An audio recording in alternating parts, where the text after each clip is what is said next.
So మీ పార్టీలో వాళ్ళు చక్కగా శ్యామల గారికి ఈ మధ్యన ఒక మంచి పదవిని ఇచ్చారు. వైసీపీ రాష్ట్ర అధికార ప్రతినిధి అని. అంటే మరి ఇంత పెద్ద పెద్ద వాళ్ళు సీనియర్లు ఉండగా 3 నెలల క్రితం వచ్చిన శ్యామల గారికి అంటే ఇవ్వడానికి రీజన్ ఏంటి? మరుగుతుంది బాగాని. బాగా డాబర్ మ్యాన్ కన్నా బాగా పిగ్ బుల్ అని ఉంటుంది కుక్క తెలుసా? దానికన్నా బాగానే మరుగుతుంది. అందుకని చెప్పి ఇచ్చినారు. ఓకే. No worries. బాగానే మరుగుతుంది. కానీ ఈ రోజు మరగలా. మరి ఏడుండదో తెలియదు. ఏ హోటల్లో ఉండదా, షూటింగ్లో ఉండదా, ఇంట్లో ఉండదో తెలియదు. ఓకే. మరి ఎక్కడ ఉండదో తెలియదు కానీ ఈ రోజు మరగలా. ఈ రోజు కూడా మరగాల్సింది కదా బయటకు వచ్చి. పోసాని గడి కూడా వచ్చి మరిగినాడు ఇప్పుడు. బుధాలు ఎగరేచ్చ వచ్చి మరిగినాడు. మరి ఏమెందుకు మరగలేదు అనేది నా డౌట్. ఓకే. సో ఈవిడ చేసిన కష్టం అంతా ఆయన కళ్ళల్లో పడ్డానికే. ఎవరు? శ్యామల గారి. ఏ ఊరు మామదా? ఏ ఊరు అంట? నాదా? నీది కాదు, ఆమెది. ఆవిడది నాకు తెలీదు. ఉండేది ఆడామా? హైదరాబాద్. ఉండేది హైదరాబాద్ లో. ఆ రాష్ట్రంలో జరిగేటి ఏం బొక్క తెలుస్తుంది అనుకో. లేదంటే ఏమన్నా ఏమో షాడో ఏమన్నా ఆంధ్రాలో పెట్టొచ్చిందా? వాళ్ళు చూసి ఆడ షాడో చూసి చెప్తా ఉంటే ఇంక తెలిసేదానికి. ఒక్కరు కూడా రాష్ట్రంలో ఏ విధంగా జరుగుతుంది, రాష్ట్రంలో పాలన ఏ విధంగా ఉన్నది, రాష్ట్రంలో ప్రజలు ఏ విధంగా ఉన్నారని చూసిన పాపాను బారు. గొట్టాలు ఎత్తుకోవచ్చు, మైకులు ఎత్తుకోవచ్చు, ముందు పక్క పెడితే ఓమని గెజ్జలు ఎగురుతా మాట్లాడతారు. అంతకు మించి తప్ప ఏముండదు. ఈ యాంకర్ శ్యామల కన్నా ఆంధ్ర రాష్ట్రంలోకి రాంటా ఉంటే 2 సీట్లు అన్నా వచ్చు. మా వంగాగీత గెలుచాదు అని వంగాగీత నాకు ఇచ్చింది నేల. ఉండే టెంకాయ చెట్లు అవన్నీ అమ్ముకొని ఇక్కడ డబ్బులు పంచింది పిఠాపురంలో. ఎవరు? వంగాగీత. ఈ రోజు వంగాగీతకి ఛార్జీలకి డబ్బులు లేవు.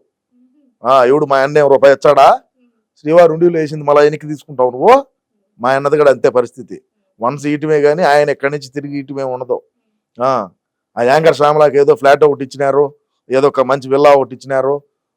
వాళ్ళ మొగుడిది ఏదో ల్యాండ్ సెటిల్మెంట్, ఇంకోటి ఏదో డబ్బులది ఏదో సెటిల్మెంట్ ఉంటే ఏదో క్లియర్ చేశారని చెప్పి నీ ఇష్టానుసారంగా నువ్వు మాట్లాడుతూ ఉంటే ఎవడేడ చేతులు కట్టుకొని ఎవరు కూర్చోరు.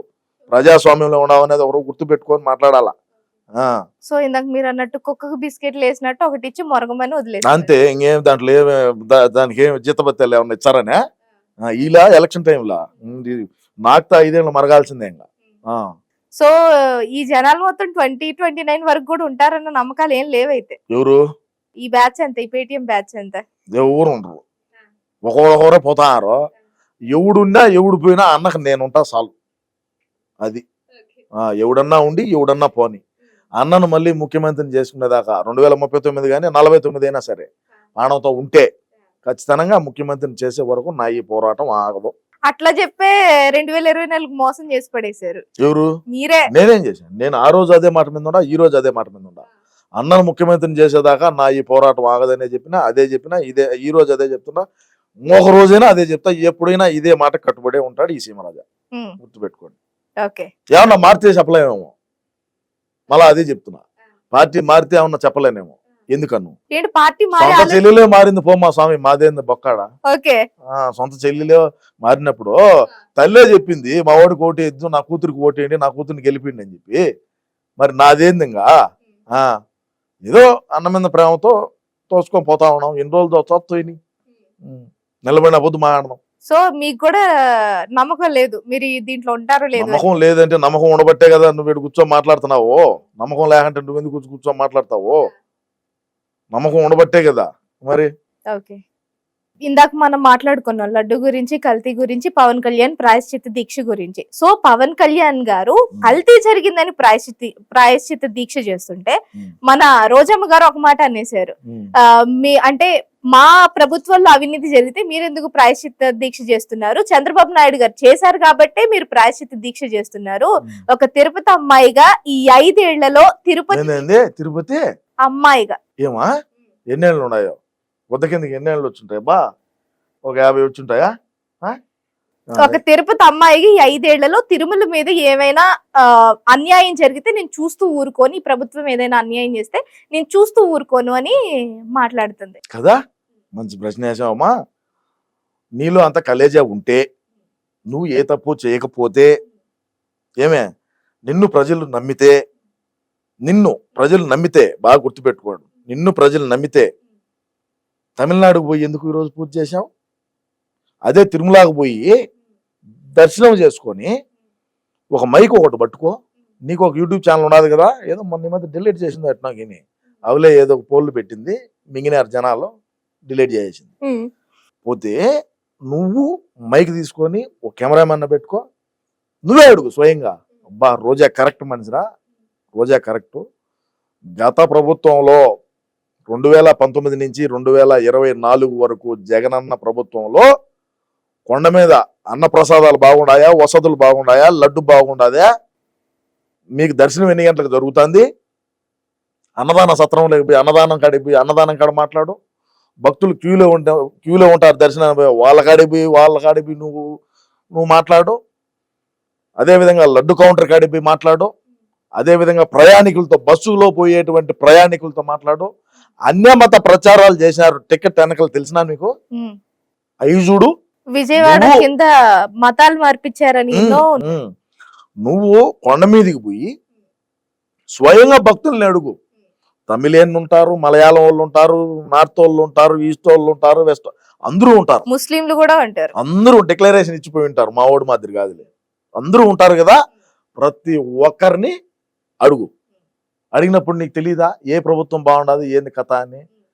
నువ్వు తమిళనాడుకు పోయి తమిళనాడులో ప్రెస్ మీట్ పెట్టి ఆడ కుక్కమరినట్టు ఆడ మరక్కుంటే కొండ మీదకి వచ్చి మరగరాదా? కొండ మీదకి వచ్చి భక్తులతో మాట్లాడు, భక్తులను అడిగి తెలుసుకో స్వయంగా. కొడతారేమోనని భయం ఏమో. మరి ఇంక నువ్వు నన్ను అడగటం ఎందుకు? అయిపోయింది సీన్ అయిపోయింది. పోయేదానికి భయము, పోయే పరిస్థితి లేదు, భక్తులు ఏం ఊరికే ఉండరు. మీ ప్రభుత్వంలో ఈ విధంగా అసలు చిన్న పిల్లలకి క్యూ లైన్లో ఉండే వాళ్ళకు పాలు ఇచ్చేవాళ్ళు గతంలో చంద్రబాబు నాయుడు గారి ప్రభుత్వం 2019 వరకు. ఈ మునమ అధికారంలోకి వచ్చిన తర్వాత అన్నప్రసాదాలే, వాటిలో కల్తీ, లడ్డులో కల్తీ, పిల్లలకు పాలులే, క్యూ లైన్లు తీసేశారు, ఏడో బిత్తుకొని వచ్చేట్టుగా పెట్టినారు. ఏ విధంగా ఇబ్బందులు పాలైనారు ఒప్పుకోవాల్సిన విషయం. చెత్త చెదారం మొత్తం నాశనం అయిపోయింది. స్క్రాప్ చేసినారు. తిరుపతి కాదు, తిరుమల తిరుపతి ఏరే వ్యాపారాలు, మళ్ళా అవి కథ ఏరే ఉంటది. అదంతా చెవిరెడ్డి భాస్కర్ రెడ్డి తుడా కదా, అది వేరే చూసుకుంటూ ఉంటాడు. ఓకే. అది కథ. సో అందువల్ల రావట్లేదు అంటారు. అంతే కదా. ఇక్కడికి వచ్చి మాట్లాడితే ఒక్కొక్కరు కుక్కరు కొట్టినట్టు కొడతారు అని తరిమి ఊరికే కాదు. ఆల్రెడీ చెప్పేశారు మీరు. అంతకు ముందే ఓ మాట అనేసారు. జగన్ గారు మీ ప్రభుత్వం ఒకవేళ మీ ప్రభుత్వం రాకుండా కూటమి ప్రభుత్వం గనక వస్తే మళ్ళీ ఎవరు ఒక్క పట్టాను కనపడరు, ఎవరు రోడ్డు మీద కూడా నిలబడరు అని. అది నిజంగానే నేను చెప్పినా జరుగుతుంది. కదా, నేను గతంలోనే చెప్పిన, ఇప్పుడు కాదు. 2000 నేను డిసెంబర్లోనే చెప్పిన, జనవరి డిసెంబర్ ఆ టైంలోనే చెప్పిన. వాళ్ళు ఇప్పుడు రోడ్డు మీదకి వచ్చి ఒక్కళ్ళు ఎవడు నిలబడి వస్తాడు? ఎవడు రాల. ఓడు గుడివాడ అమర్నాథ్ అనిపోతే ఓడు ఒడియాలు, అప్పడాలు, కారపొళ్ళు అవి వేసుకుంటా ఓడు బిజీ. ఎవరు పనులు వాళ్ళు బిజీగా మారలేమ్మా. ఓకే.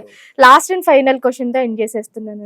పవన్ కళ్యాణ్ గారు చేస్తున్న ఈ దీక్షకి ప్రకాష్ రాజ్ గారు కూడా ఒక మాట అనేసారు. పవన్ కళ్యాణ్ వెనుక బీజేపీ కుట్ర చేస్తోంది, పవన్ కళ్యాణ్ బీజేపీ చెప్పినట్టు నడుస్తున్నాడు, అందువల్లే హిందువులని, హిందూ మతాన్ని, హిందూయిజాన్ని అడ్డు పెట్టుకొని మాట్లాడుతున్నాడు, దాని మీద రాజకీయాలు చేస్తున్నాడు అని. దాని మీద మీరేం చెప్తారు?